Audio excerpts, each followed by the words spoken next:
Hey hockey fans, welcome back to the channel. If you are interested in defunct NHL jerseys, check out Royal Retros. I'll leave the link in the description as well as at the end of the video. Now let's go back in time to February 22nd, 1980. Let's journey into the past and remember the miracle on ice. It happened during the 1980 Winter Olympics in Lake Placid, New York. The underdog U.S. hockey team faced off against the dominant Soviet Union team, coached by Viktor Tikhonov.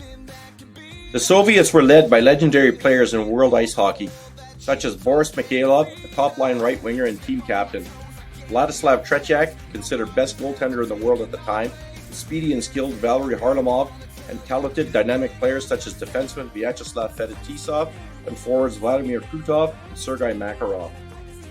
Tretiak, Harlamov, Makarov, and Fetisov are enshrined in the Team Hockey Hall of Fame. Led by coach Herb Brooks, the U.S. team was a group of young amateur players. The Soviets were considered unbeatable, having won the gold medal in the previous 4 Olympics. But the impossible happened on February 22, 1980.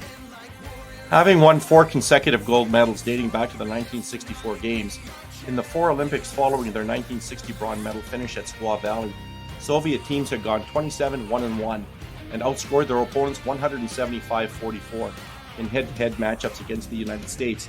The cumulative score over that period was 28-7. The Soviet team had not lost a game in Olympic play since 1968.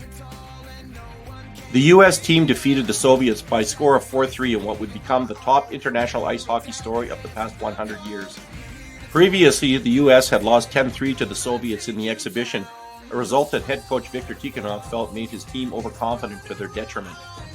Although the Americans were severely outshot, with Jim Craig having to make many spectacular saves, fate was on the side of the Americans. Trailing 2-1 late in the first period, Mark Johnson scored for the Americans, tying the game at 2 with 1 second on the clock. This prompted coach Tikhonov to replace Tretiak in goal with Vladimir Mishkin, which was a move that bewildered both sides. The Soviets outshot the Americans 12-2 in the second period and took a 3-2 lead into the intermission. With the Soviets dominating play, the Americans got a power play, and Mark Johnson would get his second goal of the game, tying it at 3. A couple of shifts later, Mark Pavelich sent a pass to Mike Eruzione, who had just hopped onto the ice. Eruzione ripped a shot past Russian goaltender Mishkin and into the back of the net at exactly the 10-minute mark. Al Michaels' famous call, "Do you believe in miracles?" sent chills down the spine of fans as the last 5 seconds ticked off the clock. The victory was symbolic, representing the Cold War tensions between the two countries. The U.S. team went on to win the gold medal by beating Finland 4-2 in the final and winning Olympic gold for the first time since 1960. The miracle on ice remains one of the greatest upsets in sports history. It inspired a nation and continues to be remembered as a moment of pure triumph. Herb Brooks' coaching tactics and the players' resilience became the stuff of legend. The team's unity and determination captured the hearts of Americans. Several members of the 1980 Team USA went on to have successful NHL careers. Neil Broughton, Minnesota North Stars, New Jersey Devils, and Los Angeles Kings. He also scored the 1995 Stanley Cup winning goal in Game 4 against Vyacheslav Fetisov and the Detroit Red Wings.